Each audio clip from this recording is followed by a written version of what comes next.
Quiero que esta película sea el equivalente moderno de los films que la gente dice que ya no se hacen. Es una película que celebra el estilo cinematográfico, pero quisimos que se sintiera real. Fue un esfuerzo monumental.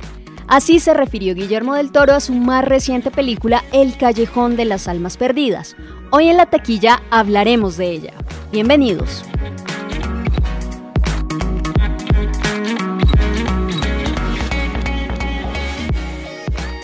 Bienvenidos a un nuevo episodio de La Taquilla, nuevamente con Carlos Herrera, y hoy, como les habíamos anunciado previamente, pues vamos a dedicarlo a la última película de Guillermo del Toro, El Callejón de las Almas Perdidas. Y también vamos a hablar de Guillermo del Toro. Yo creo que es como muy difícil en el caso de él separar lo que es la obra de lo que es el autor. Creo que es de esos directores que su trabajo está totalmente impregnado por su personalidad. Entonces, pues vamos a hablar de él también, porque además tiene una carrera súper interesante.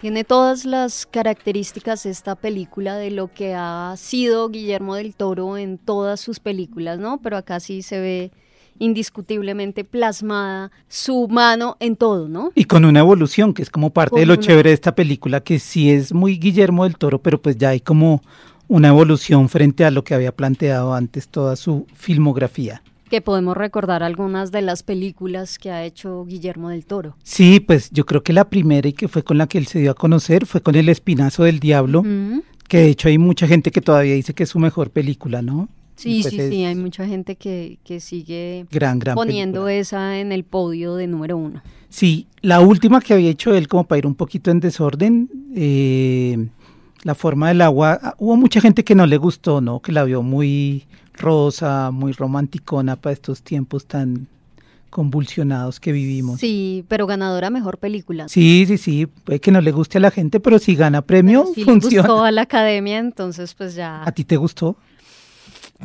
Tengo sentimientos encontrados, la verdad no es como de mis favoritas, con decirte que me gustó muchísimo más El Callejón de las Almas Perdidas que La Forma del Agua. Es por lo que es oscura, así como tú. El cine negro, sí. Lo mío, seguramente puede ser por eso. Yo creo que fue por eso. Pero bueno, ha trabajado también en Hellboy, El Laberinto del Fauno. Sí, hay una que aún no casi, no sé por qué se olvida mucho, pues él fue uno de los que hizo las primeras adaptaciones de Marvel. Entonces pues hizo Blade, la 1 y la 2, que fueron muy buenas y fueron como de las primeras adaptaciones como fieles a los cómics sin ser infantiles, y bueno, creo que eso se lo debemos a él. Pacific Rim, que también es muy muy buena película, y ahí hace como unas cosas chéveres y es como reinterpreta, bueno, pues todo este género como muy oriental de los kaijus y los mechas. Y no sé si ya habíamos dicho El Laberinto del Fauno, que creo que fue. Laberinto del Fauno. Y Hellboy, que también, pues para los amantes de los cómics, pues es una gran adaptación. De hecho, el escritor, el creador de los cómics, Mike Mignola, pues estuvo trabajando muy de la mano con él en esta adaptación. Bueno, pues entonces entremos en materia. Después de este recorrido un poquito por la carrera de Guillermo del Toro, podemos hablar ahora sí del Callejón de las Almas Perdidas. Step right up and behold one of the unexplained mysteries of the universe. Is he man or beast? Esta es una historia intrigante que transcurre en un universo bastante singular, y es el de las ferias ambulantes de los años 40. En esta película, un hombre carismático pero desafortunado llamado Stanton Carlyle, interpretado por Bradley Cooper, alcanza el éxito engañando a la élite adinerada de la sociedad neoyorquina del momento. En este proceso se cruza en su camino con un puñado de personajes que son bastante particulares, como una misteriosa psiquiatra que es interpretada por tu amor, Cate Blanchett. Amor total. Una vidente, Toni Collette, también, que es fantástica. También tenemos a una virtuosa artista de feria, que es Rooney Mara, y un curioso presentador y animador, que es Willem Dafoe. Sí, Laura, y retomando la frase con la que iniciábamos el podcast de querer volver como a ese cine que se hacía antes, como lo decías tú, pues creo que en esta película se ve eso por todos lados. Pues la película al principio, cuando arranca en la parte de la feria, pues se evoca muchas cosas del cine negro, muchas de esas películas que se veían como en los años 30, 40, entonces evoca El Halcón Maltés, evoca también Chinatown, evoca muchísimo a mí la primera parte cuando él conoce al personaje interpretado por Toni Collette, me recuerda mucho El Cartero llama dos veces, pero la película está como partida en dos partes, ¿no? La primera, y pues no vamos a dar muchos spoilers, la primera transcurre en una feria y en una ciudad, pero también digamos que el género de la película cambia como de acuerdo a esas dos partes en las que está dividida. Entonces, bueno, se nota muchísimo ese afán de evocar ese cine de otra época en todo, en la iluminación, en la fotografía, inclusive un poco en las actuaciones que son como que uno podría llegar a pensar que son sobreactuadas, impostadas, lo que pasa por ejemplo con el personaje de Cate Blanchett, que es una fame fatal. Total, que le queda muy bien también, pose, ¿no?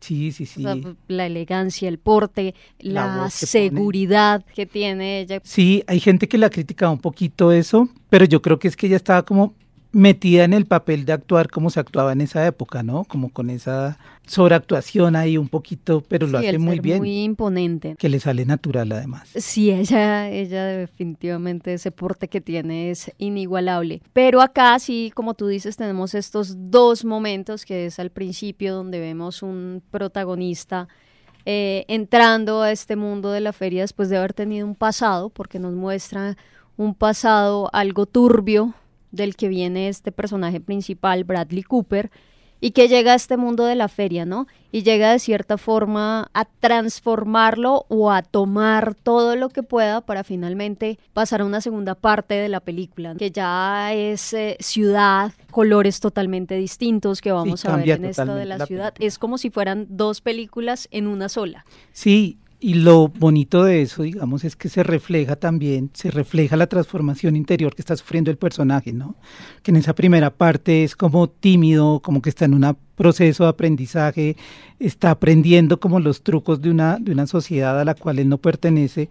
Y en la segunda parte es todo lo contrario, él empieza como a hacer uso de todo lo que ha aprendido para empezar ya no a ser el manipulado, sino el que manipula.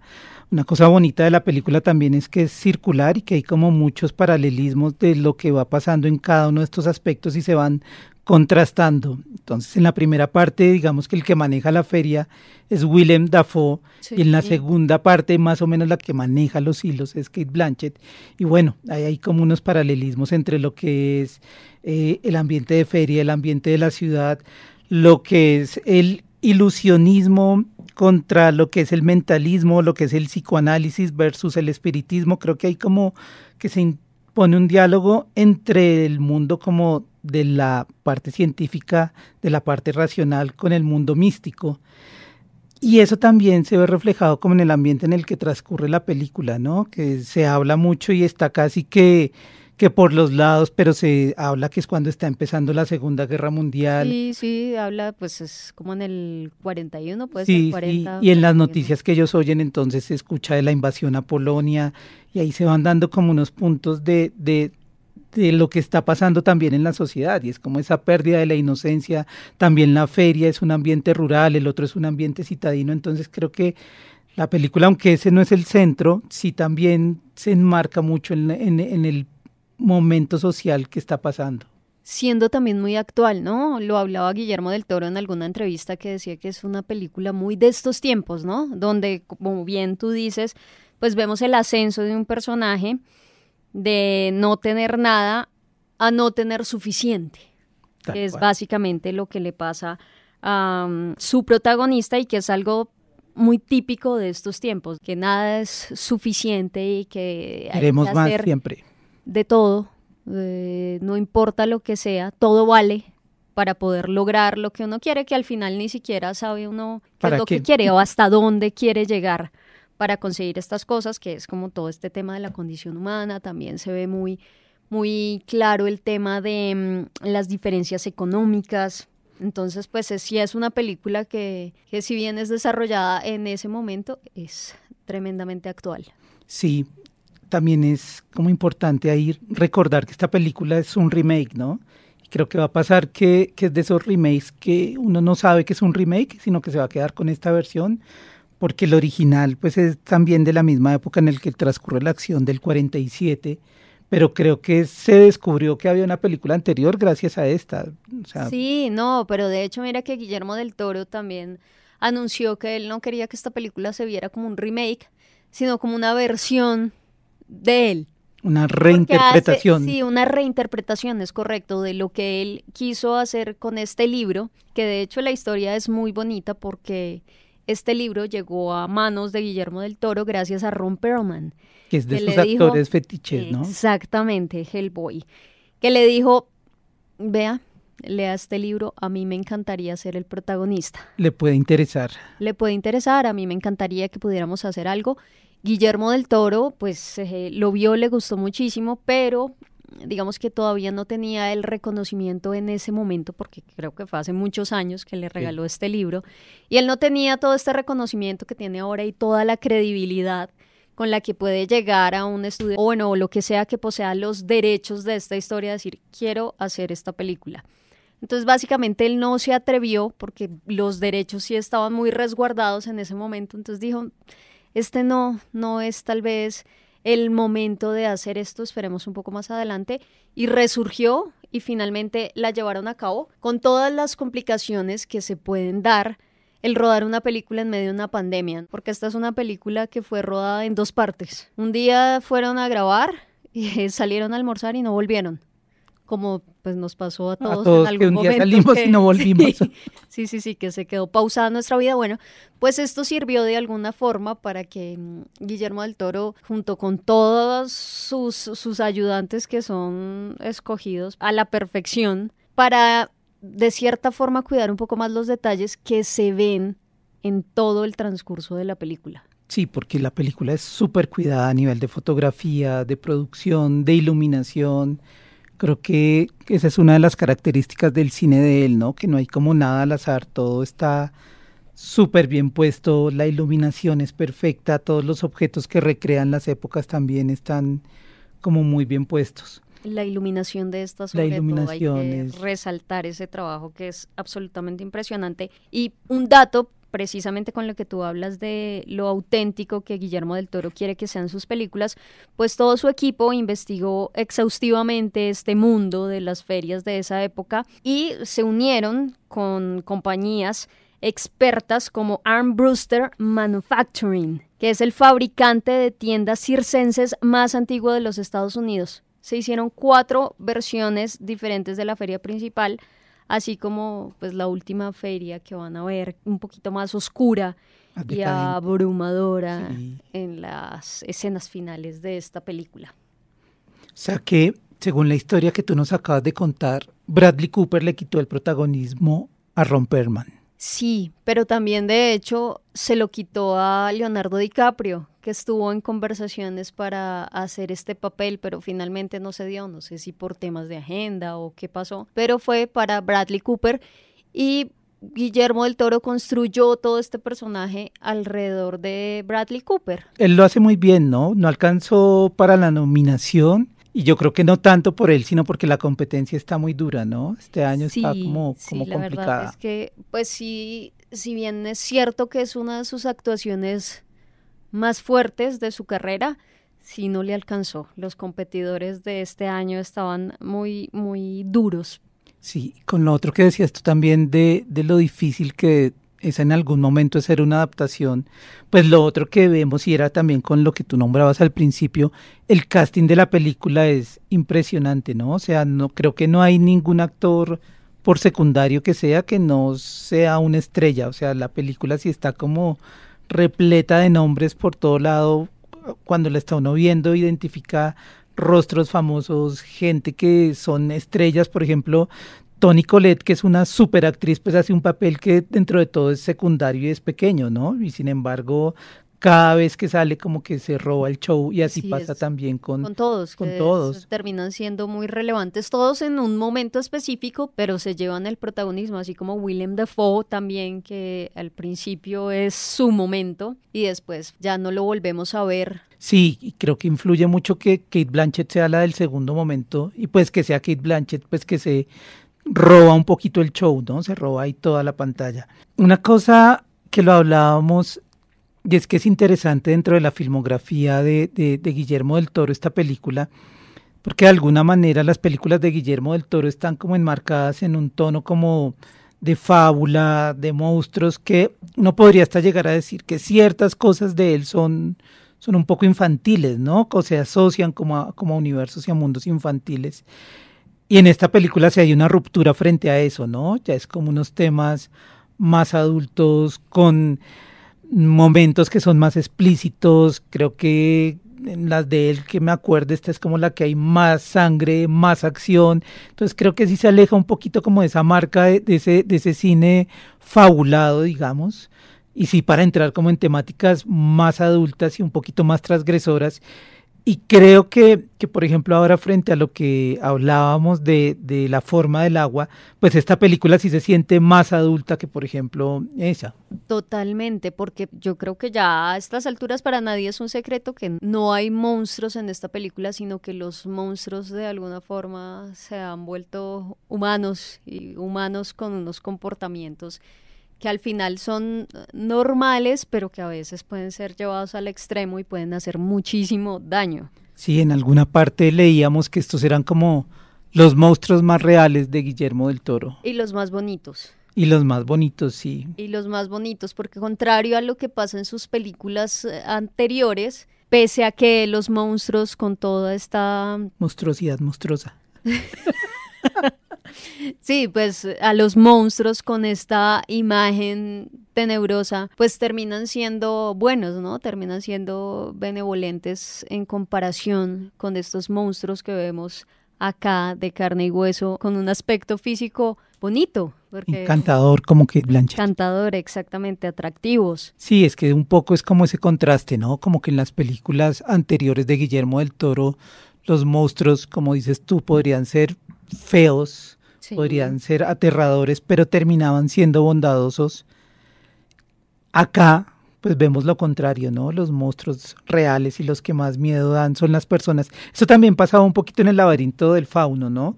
Donde realmente el monstruo más aterrador, pues terminaba siendo una persona.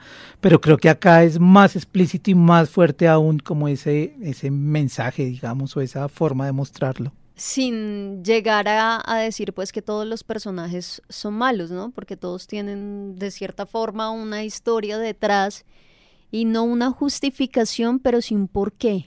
Sí, que también hay algo ahí como bien, yo creo que metiéndonos ahí en otras aguas, como bien un tema del psicoanálisis, ¿no? Como que cada personaje trata de tener un trasfondo, un porqué llegó a la situación en la que está.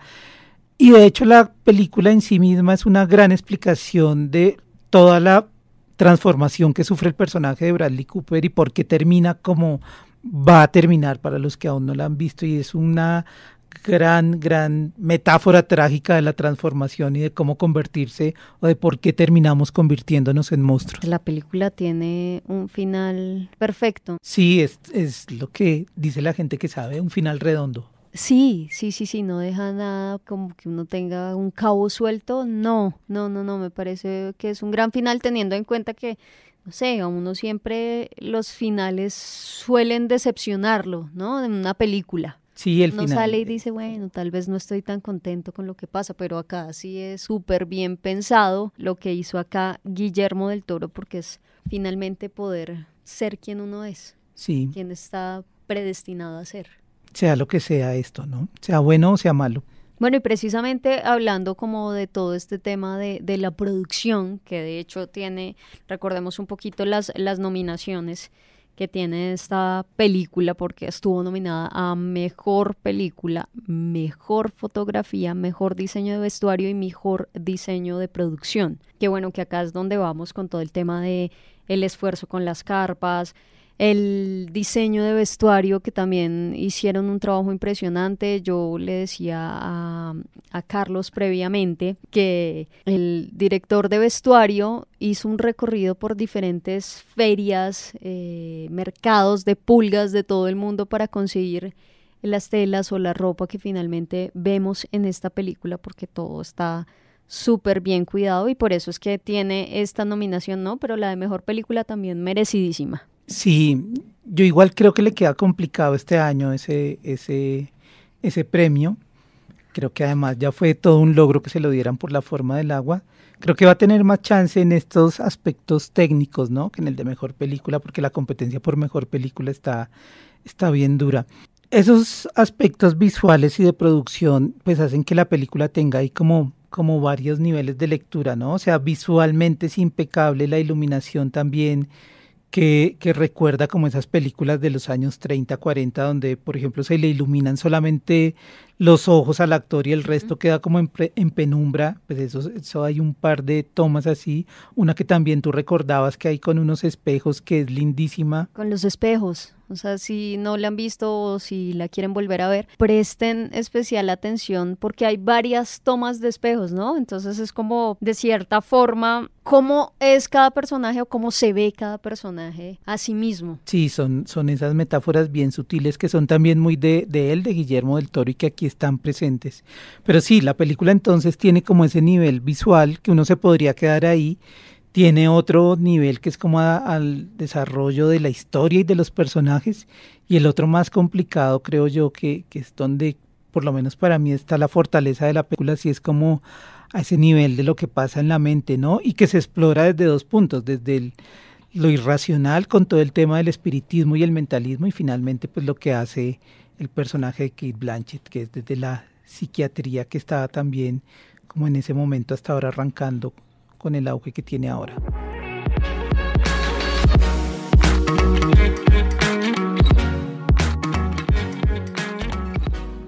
Bueno, y ya para finalizar hay dos muy buenas noticias, y es que por supuesto esta es una película que hace un homenaje al cine negro, por lo que también fue pensada una versión en blanco y negro, que si mal no estoy se está proyectando en algunas salas, no acá en Colombia, pero seguramente más adelante vamos a tener una versión para las personas que les gustó muchísimo en blanco y negro.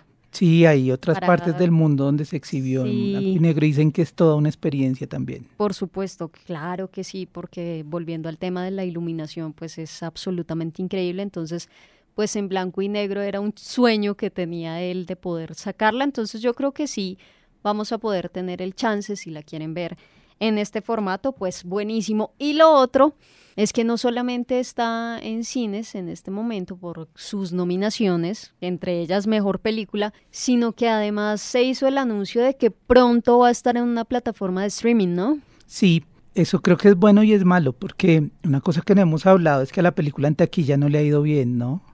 Sí, o sea, no ha sido tal vez una de las películas más taquilleras, y eso que se hizo mucho eco de lo que iba a ser esta película, que definitivamente no decepciona. No sé si de pronto le falta un poco de más voz a voz. Sí, pero pues al día de hoy pues todavía no había recuperado lo que costó hacerla, pues además porque pues todo lo que hablábamos ahorita de los gastos de producción, sí, ahí pueden ser muchas cosas, de pronto le faltó voz a voz, de pronto también lo hablábamos antes del podcast, que de pronto estos días necesitamos como historias que nos den más esperanza que esta, ¿no? Eso puede influir también. Pero es una gran película, no le quita total, que es una muy, muy buena película. Entonces ya saben, la pueden ver en cine o pueden esperar, porque Star Plus hizo el anuncio de que pronto la iba a tener en su plataforma. Si pueden tener el chance de ver una película muy bien hecha en cine, háganlo, de verdad, recomendadísima, y por eso le dedicamos este tercer episodio de La Taquilla al Callejón de las Almas Perdidas. Que además es una película muy repetible, ¿no? O sea, uno la puede volver a ver y cada vez encuentra más cosas. Más cosas, nuevas cosas, detallitos, guiños. Hay que verla y hay que repetírsela, y cuando llegue a estar, pues fijo no la vamos a volver a ver. Y falta el dato de los helados, que Laura lo tiene atravesado. Sí, vamos a terminar este episodio con unos datos curiosos de Guillermo del Toro que nos llamaron muchísimo la atención y que nos gustaron muchísimo, ¿no? Sí, pues pues para los que lo han visto, pues se nota que es un gran comelón. Es legendaria su relación con los hot cakes y también con los helados. Y ese es el dato de Laura de los helados. Así es, porque en el 2016 Guillermo del Toro se dedicó a rankear las mejores heladerías del mundo. Se dedicó ese año a comer helado. Tarea que todos deberíamos ejercer en algún momento. Sí. Se cierra la monstruosa taquilla de hoy. Nos encontramos en un próximo episodio. Esperamos traer cosas más esperanzadoras. Yo tengo una película que le estoy insistiendo a Laura. Espero que me compre la idea. Y no olviden escucharnos en Spreaker o en su plataforma de podcast favorita.